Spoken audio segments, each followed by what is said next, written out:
this structure I have on the screen is a classic rhetoric. So any one of you who have done literary studies or worked in composition or rhetoric will be familiar with this model. It works all the time, and it's something that I stand by. Stasis Theory, coming out of Aristotelian thinking, but it is giving you a structure of how to clarify and streamline your research. And if you've never done this exercise and you are sort of at the proposal writing phase, or even going through your research right now, especially if you're in the humanities, this is a really good exercise for you to do early on in your research process.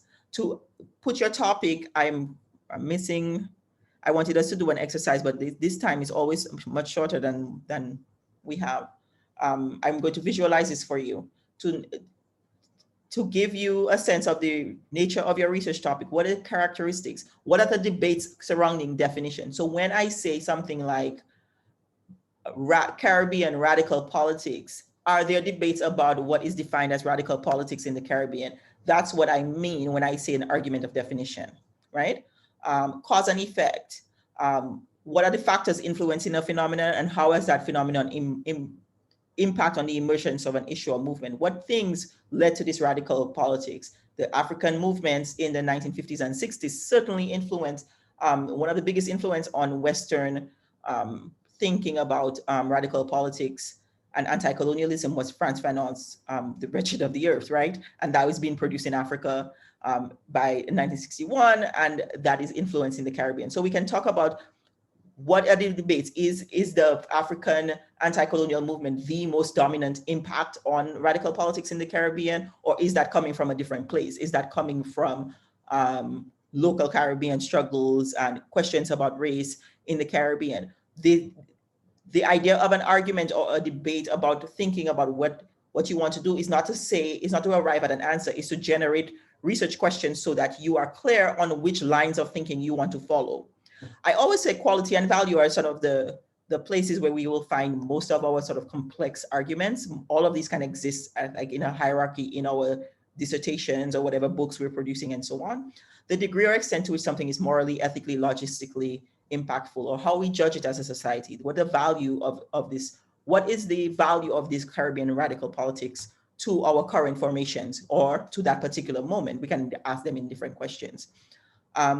Action and policy, what can be done or what should be done or done differently? What were the failures of that Caribbean radical politics as far as it is inclusive of women, as I alluded to earlier? What were the successes? Was there a defining moment that meant that a lot of people saw like the Bishop assassination as sort of the an end or a break in the rise of this radicalism in the Caribbean, and it sort of treated it as a defeatist moment? Is that accurate, or what could have been done differently to agitate from that moment, right? These are questions of action that might be great research questions to produce an entire document.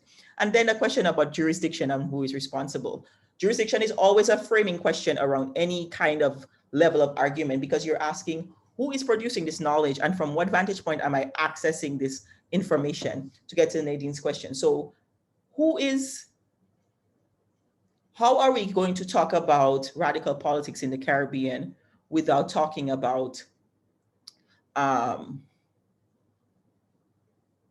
something like United States interference in radical politics globally, right?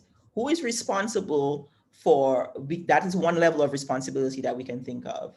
If I'm thinking of a research topic like Caribbean radical politics, how do I think of exactly the Monroe Doctrine?